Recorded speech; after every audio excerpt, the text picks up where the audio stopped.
What's going on, guys? We're back with another top 5, and today we're going to be looking at the top 5 weakest teamfight ultimates in Smite. This was a hard one to drop. I'd like to preface this by saying that this isn't me saying that any of these gods' ultimates are necessarily bad in any way. It's just when judged in comparison with the plethora of ultimates out there, they don't stack up highly, and I can say that in the right situations, these ultimates do have their place.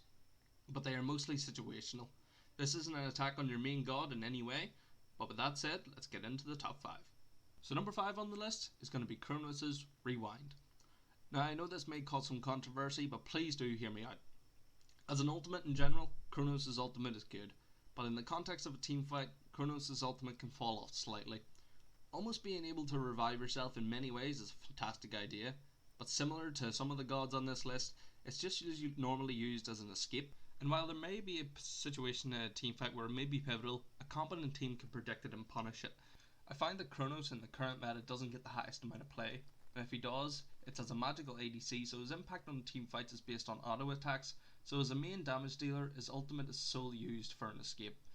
If he gets into a tough situation, but in the late game, you can be shredded so fast that it may render your ultimate a liability due to the nature of it.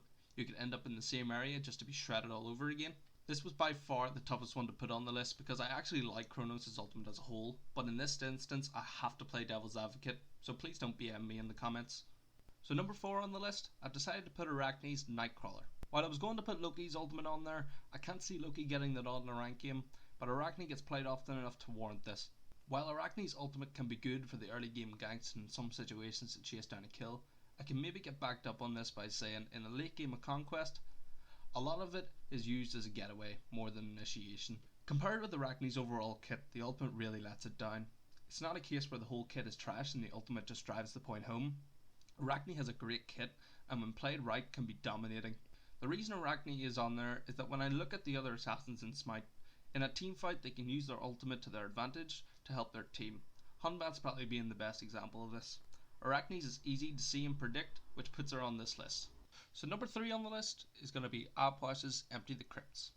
Now in theory, this ultimate has some insane potential. The AoE it provides is massive, but while in the current meta I can't imagine anyone really picking Aposh at ranked, the ultimate is really where it's lacking. 80 base and 10% scaling means that in the late game, an enemy warrior who's built just a wee bit of protections won't even be fazed by this. They're just going to leap and then start to destroy. I think it's a shame because his ultimate does have so much potential to completely change the team fight, but it just doesn't live up to the expectations on paper. Similar to another god we'll see on this list, Pooch's kit in general just lacks in power and the ultimate just drives this point home. So number 2 on the list, I decided to put Mulan's Divine Mastery. Mulan is another that has an ultimate that isn't very efficient in team fights. It's very hard to hit and standing stationary for it really leaves you open. If you get out of the range, you can easily shred her for about 2 seconds uninterrupted, which is massive in a team fight. In most situations, I would probably just prefer my team's Mulan to not use her ultimate, as her use of the ultimate doesn't help in focusing the enemy carries. Mulan in general doesn't have a great kit for the late game, and this just hammers home this idea. Again, in comparison to other warrior ultimates like Osiris or Bellona that have that little extra, you can see why Mulan lacks that impact in team fights like other warriors out there. And finally, we've reached the number 1 spot. And number 1 goes to Neith's World Weaver.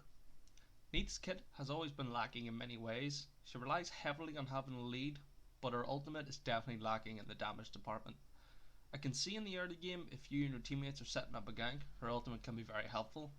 But in a team fight, I can't imagine this ever being used for a positive way.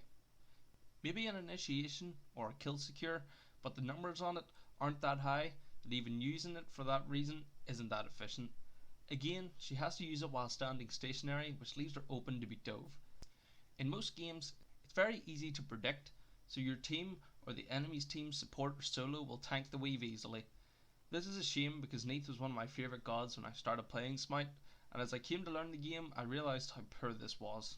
In comparison to other hunter ultimates like Cupid, Hu Yui or Xbalanque, whose ultimates can affect multiple enemies and they can single-handedly change a team fight from a loss to a win, Neith's doesn't have that kind of impact, and that's why she takes the number 1 spot.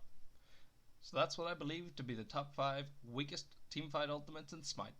I'd like to reiterate that this is not me attacking your main god, and if you have a differing opinion, I'd love to hear it in the comments, as feedback may change my opinion. But anyway, thanks for watching. The recent support on my last top 5 was overwhelming, so I really appreciate that. If you enjoyed the video, please hit that subscribe button. These videos take a while to put together, from editing and voiceovers and recording the gameplay, so it's great to see the support. But thanks again for watching, and I hope to see you again soon. Peace out, guys.